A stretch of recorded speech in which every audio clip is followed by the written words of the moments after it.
Mon nom, c'est Joanne Gagné. De profession, je suis psychoéducatrice, mais de plus en plus, je tends vers l'enseignement de la méditation.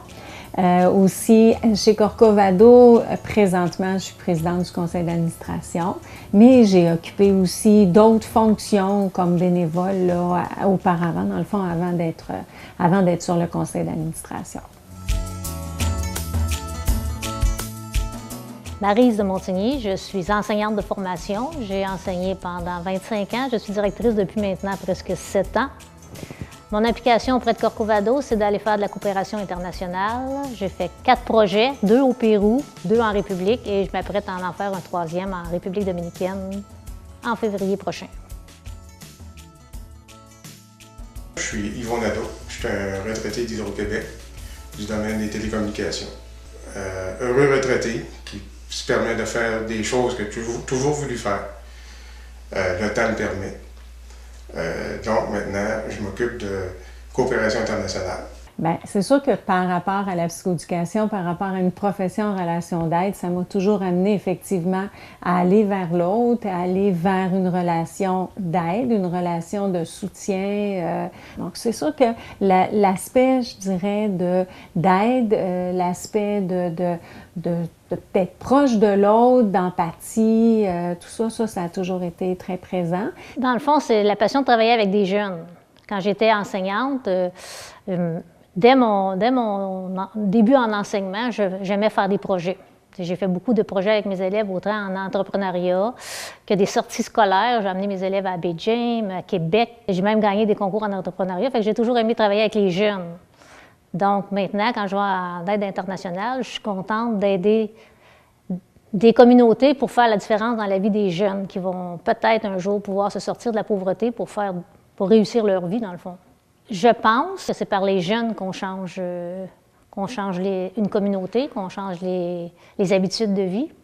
Donc, en allant aider dans ces pays-là, on a espoir, surtout que les jeunes vont avoir des modèles, vont voir qu'on peut s'en sortir.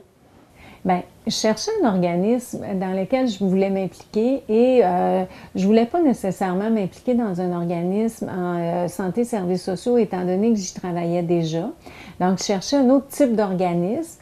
Puis, bon, j'ai découvert d'abord la librairie. J'ai trouvé ça intéressant, les livres d'occasion. Ensuite de ça, bien, en parlant avec la personne, c'est ça, avec Marie-Lou, entre autres, pour vérifier, bon, bien, as-tu des besoins, puis tout ça. J'ai commencé un petit peu à travailler à la librairie, faire quelques heures, puis ensuite de ça, il y avait un besoin au niveau de la comptabilité. Fait que j'ai transféré au niveau de la comptabilité. Mais moi, dans le fond, pourquoi Corcovado, c'est que je trouvais que la mission est intéressante. Le fait de soutenir, de faire de la coopération internationale, je trouvais que c'était une belle mission. Moi, j'avais pas nécessairement ni le temps. En tout cas, en ce moment, je peux pas nécessairement partir puis dire, bon, ben moi, je vais partir pendant un mois faire de la coopération. Je pouvais pas nécessairement me permettre ça. Mais par contre, je me disais, en m'impliquant à Corcovado, en m'impliquant que ce soit, par exemple, par rapport à la comptabilité ou par rapport au conseil d'administration, bien, ça permet à d'autres personnes d'y aller. Fait que moi, à partir d'ici, je suis capable d'aider de façon indirecte les gens qui sont là-bas. Le bénévolat, j'en ai toujours fait. Le missionnariat, parce que ce qu'on fait, c'est des missions, ça vient peut-être de très loin, d'entendre parler de missionnaires de la part de mes parents, qui était une chose assez présente. La religion était assez présente quand on était jeune. Fait que peut-être que ça a fait son petit bonhomme de chemin avec le temps. Ce qui m'a décidé à partir, à faire ça, ce genre de mission-là, c'est qu'après quelques années de retraite, c'est bien beau la retraite, tu as beaucoup de temps pour toi, tu as beaucoup de temps aussi peut-être pour les autres. Mais là, je voulais faire des choses aussi pour moi. Parce que je pense que la première chose pour ce qui est de faire des missions, c'est pour nous qu'on le fait. Fait que dans un premier temps, je pensais ça, j'ai décidé de faire quelque chose vraiment pour moi. Et de là, j'ai commencé à m'intéresser. Je suis allé rencontrer des gens chez Corcovado, assister à des premières réunions de rencontres, des gens qui étaient intéressés, possiblement à faire des missions. Et ça a débuté comme ça. Fait une première mission, on formait un groupe pour faire une première mission. Et ça s'est enchaîné jusqu'à être maintenant rendu chef de mission. J'ai quand même une passion pour voyager. Et c'est une façon autre de voyager. Il y a des gens qui voyagent dans des tout inclus, que ce soit sur une plage, mais moi, j'aime être en contact avec différentes cultures. Donc, à partir de là, lorsque les volontaires autonomes a été créé, j'ai embarqué là-dedans et après un premier essai, j'ai eu la piqûre et maintenant, j'y vais le plus que je peux. Et je me dis, c'est une autre façon de voyager. Moi, la manière que je vois ça, c'est d'aller aider les gens, mais pas leur imposer nos façons de faire. Arriver là, c'est arriver là avec notre expertise à nous, faire des discussions, voir comment eux font ça et les aider dans la construction. C'est surtout ce qu'on fait, de la construction d'écoles, de garderies. On achète les matériaux, on fait du bénévolat parce qu'on paye tous nos dépenses, nous. Les sous qu'on ramasse lorsqu'on fait des levées de fonds, c'est simplement pour acheter le matériel, payer aussi. On paie du salaire à quelques gens de la communauté. Puis on travaille avec eux, on échange, c'est très, très, très intéressant. On apprend beaucoup au contact de ces cultures, d'autres cultures. Moi, là, la coopération internationale, je connaissais zéro quand je suis arrivée là. Je ne savais pas qu'est-ce que c'était, je ne savais pas qu'est-ce que ça faisait. J'avais entendu parler un petit peu, mais ça s'arrêtait là. Alors que ça m'a permis vraiment d'apprendre qu'est-ce que c'est, comment ça se passe. Ça m'a permis de me dépasser, d'être dépassée au niveau de mes connaissances. Fait que, puis, moi, j'y croyais beaucoup. Oui, je sais qu'ici au Québec, il y a des gens qui ont des difficultés, il y a des gens qui vivent dans la misère, qui sont dans l'impuissance. Ça, je le sais. Mais on a quand même, je pense, au Québec, un système qui est bien organisé.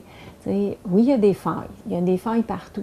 Mais si on regarde, par exemple, les besoins, par exemple, qu'il y a en Amérique du Sud ou qu'il y a en Afrique ou ailleurs, les besoins sont immenses. Puis moi, je voulais faire une différence pour ces gens-là. Moi, j'y vais pas en coopération, en tout cas pas encore. Peut-être un jour j'irai, mais là, pour l'instant, j'y vais pas.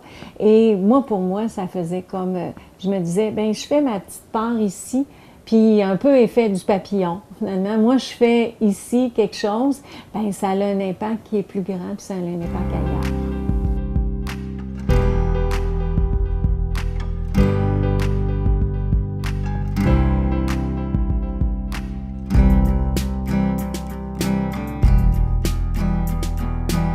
Ma première expérience, c'était au Pérou.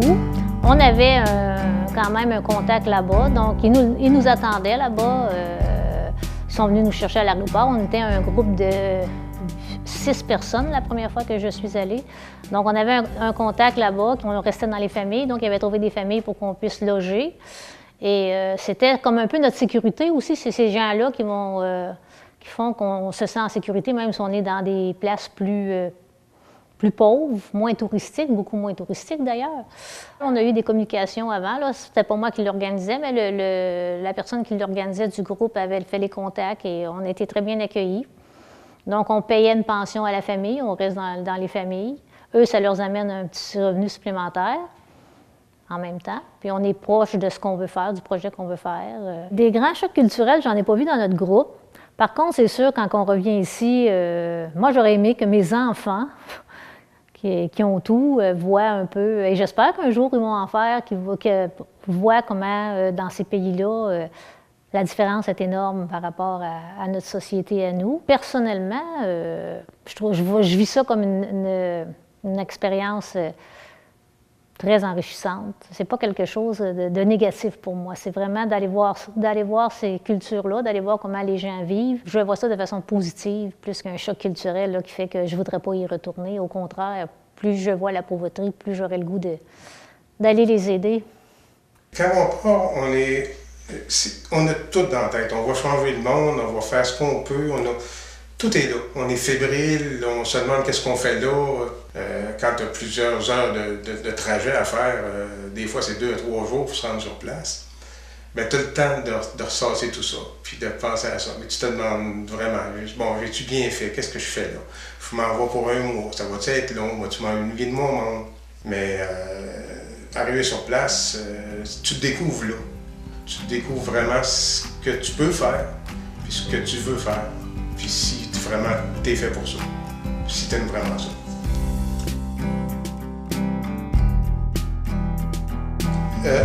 Pour être accepté d'un endroit, il faut être reçu. Il faut vraiment avoir la collaboration des gens. Nous autres, on s'associe avec majoritairement les villages. Les villages, souvent, ils se composent d'un cocodé, qui est un genre de petit conseil municipal du village. Fait qu'on rencontre ces gens-là du village et on s'entend avec eux autres pour travailler en collaboration. C'est vraiment en collaboration.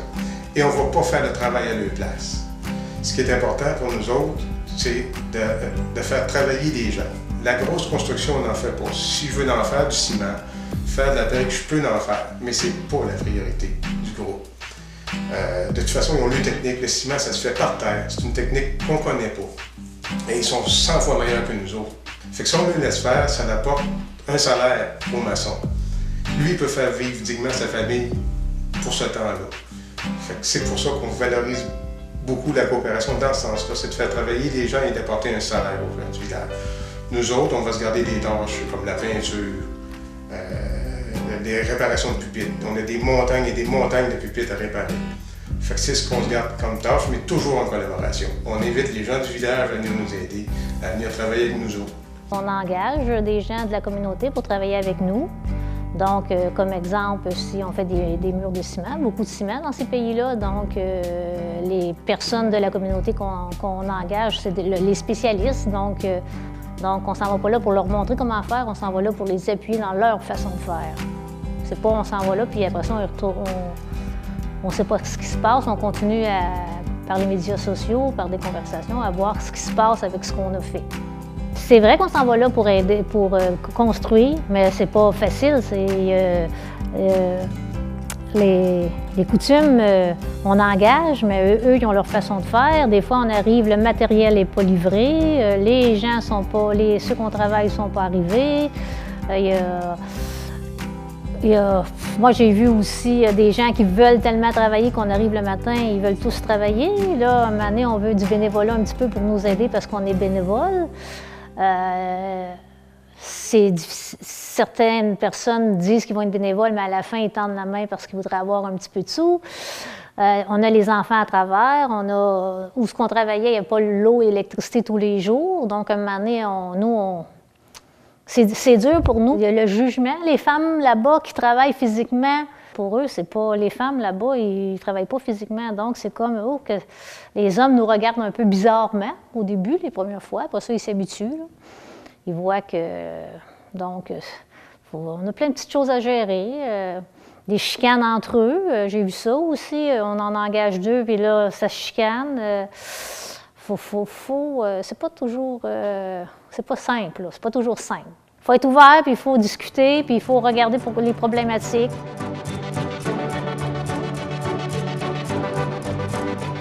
Nous autres, notre groupe, c'est Grupo Icacal. Nous autres, on s'implique au Guatemala, dans l'est du pays, dans la région du lac Izabal. Une région assez pauvre.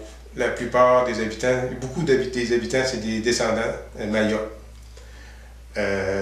Plusieurs villages, ils n'ont pas d'école. Si le village n'a pas d'école, bien, les enfants n'ont pas d'éducation. Fait que c'est pour ça, dans certains villages, on va construire des écoles. Dans d'autres villages, on va rénover des écoles qui ont été construites il y a une vingtaine d'années et plus. Mais la notion d'entretien là-bas et la notion d'entretien ici n'est pas la même. Donc, des toits remplacés, des agrandissements à faire, la population croît aussi. Fait que c'est nouveau. Nous autres, notre groupe, c'est le milieu scolaire. C'est pour les enfants de niveau primaire. Fait que les parents sont très heureux. Ça permet à leurs enfants de se développer, d'aller à l'école, d'apprendre la langue du pays. Parce que souvent, dans ces régions-là, les parents parlent encore un dialecte. Fait que là, pour s'adresser des fois aux parents, bien, il faut s'adresser aux enfants, que les autres parlent espagnol, que les autres répètent après ça à leurs parents.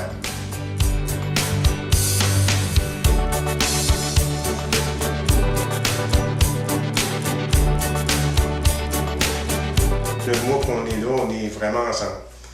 C'est certain qu'il y a des relations d'amitié qui se créent. C'est certain qu'on a des collaborateurs qui sont vraiment essentiels à nous autres. C'est eux autres qui nous font découvrir les nouveaux projets, les nouveaux endroits qui ont des besoins. Fait que ces personnes-là, on a un noyau de base de personnes très importantes pour nous. Au début, c'est tout le temps pas de méfiance, mais dans le village, quand une gang de touristes qui arrivent, il n'y en a pas de touristes dans ces endroits-là. Fait que quand on arrive, ça prend quelques jours, mais c'est vraiment pas long. Après ça, la population vient nous voir, vient parler avec nous, nous amène des cadeaux, nous amène à manger, des petites collations locales. Fait que c'est vraiment, vraiment agréable. Des moments marquants de la mission, c'est sûr qu'il y en a. C'est très chargé émotivement. Il y en a, je les motive beaucoup quand je travaille avec des enfants. Des enfants qui n'ont pas grand-chose, qui n'ont rien, qui ont le linge sur le dos, pour nous autres, c'est dégainé, là, tu sais, Puis, ce qu'on a découvert aussi cette année, c'est des enfants sans papier. Fait qu'il n'y a aucune possibilité pour eux autres. Ils ne peuvent pas aller à l'école, ils ne peuvent pas travailler, ils n'ont aucun avenir. Fait que c'est de travailler à pouvoir faire avoir ces papiers-là aux enfants, d'améliorer le quotidien. Et ça vient de chercher beaucoup, beaucoup. Fait qu'on y va en novembre, un petit groupe, on va démarrer l'émission, on prépare le terrain. Après ça, on revient. On est là à peu près 3 semaines. Après ça, on revient et on y retourne en janvier avec un gros groupe, terminer le projet.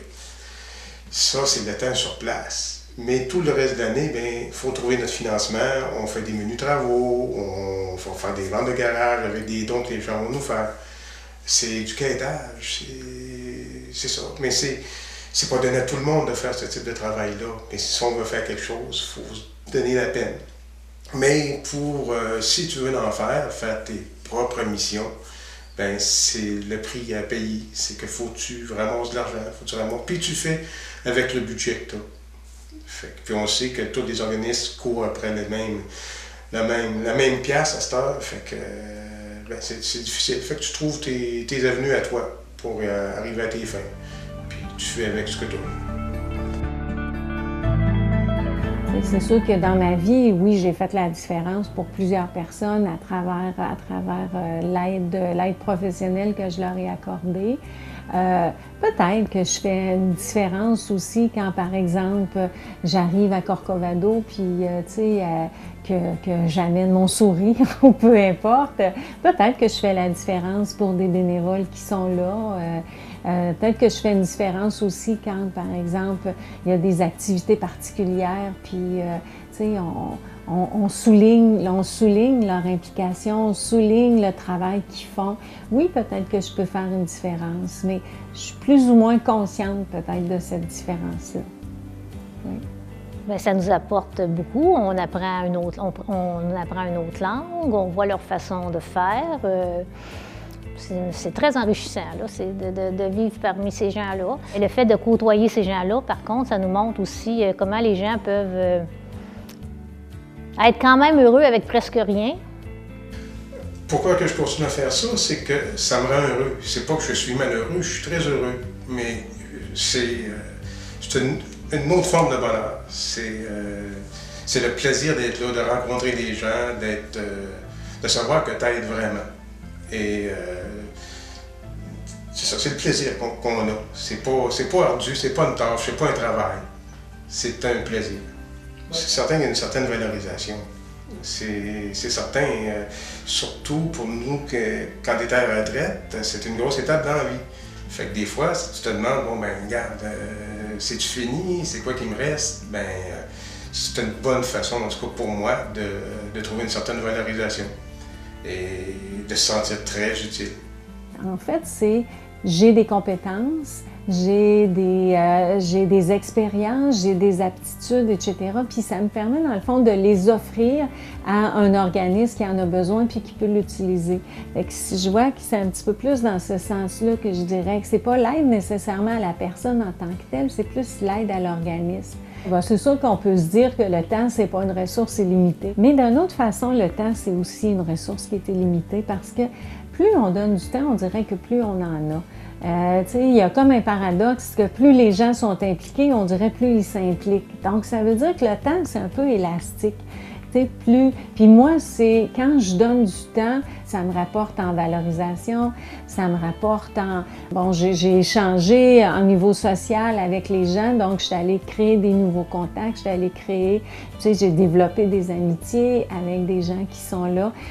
Donner du temps, c'est plus que donner du temps, c'est donner de soi. C'est donner corps et âme, si on peut dire, pour ça. Mais on est gagnant sur toute la ligne. Fait que c'est des découvertes. Fait que c'est pour ça que c'est plus que simplement donner. c'est qu'on reçoit beaucoup. Moi, après quelques années, je suis sûr que je reçois beaucoup plus que je donne. Su corazón para con nosotros. Y desde aquí, desde Guatemala, les queremos decir muchas gracias. Muchas gracias, Grupo Icacal. Muchas gracias, Grupo Corcovado. Muchas gracias. Moi, je pense que plusieurs personnes pourraient faire ce genre de projet s'il suffit d'être capable de s'adapter. Il faut aussi aimer travailler en équipe, surtout. Hein? C'est un travail d'équipe. Et si on est capable de s'adapter, de travailler en équipe, puis qu'on a le souci du bien-être de d'autres peuples, et on s'en va là, puis on devrait être capable de passer au travers. C'est vraiment devenu une passion. Ça a commencé tout petit, c'est vraiment devenu une grande passion, dans les limites de ce qu'on peut faire. Fait que c'est beaucoup de travail. C'est bien beau vouloir faire de l'émission, on paye notre part comme bénévole, on paye notre voyage, on paye notre séjour. Mais les matériaux, je ne paierai pas tout de ma poche, et tous ceux qui viennent en mission ne paieront pas tout ça de leur poche. Mais c'est de trouver le financement, tout ça. C'est quand même beaucoup de travail, mais c'est pas ardu. C'est pas un travail, c'est pas harassant. Puis il y a plusieurs façons de le faire. Tu peux venir juste comme bénévole, sans rien t'imposer de plus de travail. Tu viens le temps que ça dure et c'est terminé. Il y en a plusieurs que c'est ça qu'ils font. Fait qu'il y a plusieurs façons de faire ça. Bien, à Corcovado, c'est sûr que oui, j'ai l'impression de faire une différence pour plusieurs personnes. J'ai l'impression de faire une différence ici de façon locale. C'est sûr qu'à travers mon implication au niveau du conseil d'administration, j'ai l'impression de faire une différence au niveau local, d'avoir un pouvoir, par exemple, pour changer les choses au niveau local, faire davantage connaître l'organisme, faire davantage aussi connaître, par exemple, la solidarité internationale, faire connaître davantage les produits équitables ou le commerce équitable. Mais j'ai aussi l'impression de faire une différence au niveau international. Quand moi, je donne du temps, bien, dans le fond, c'est une économie que l'organisme peut faire, parce que s'il me payerait, c'est sûr que ça donnerait moins de sous à l'international. Effectivement, j'ai entendu ça. Il y en a des pauvres au Québec, mais les pauvres au Québec ne sont pas aussi pauvres qu'ailleurs. Au Québec, on a beaucoup de mesures sociales pour aider ces gens-là. Dans les pays que je suis allée en aide internationale, il n'y a pas rien pour les gens, là. Ils sont laissés à eux-mêmes. C'est la survie, point. Mais vraiment, par rapport aux enfants pauvres, c'est sûr qu'on en a chez nous. Mais moi, je suis directrice d'école. On en a des élèves là, qui n'ont pas la même richesse que tous les autres, mais on va les aider, on va leur fournir à manger. Ici même à l'école, là, on va leur acheter des vêtements. Dans ces pays-là, bien, ils sont laissés à eux-mêmes.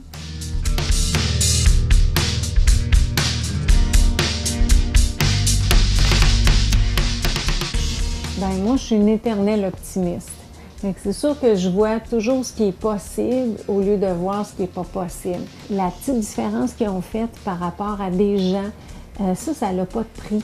Puis cette différence-là, ça va peut-être juste faire que ces gens-là, ils vont avoir le goût d'en faire une autre, vont avoir le goût d'être proactifs par rapport à différents éléments. Un battement d'aile ici a un impact ailleurs.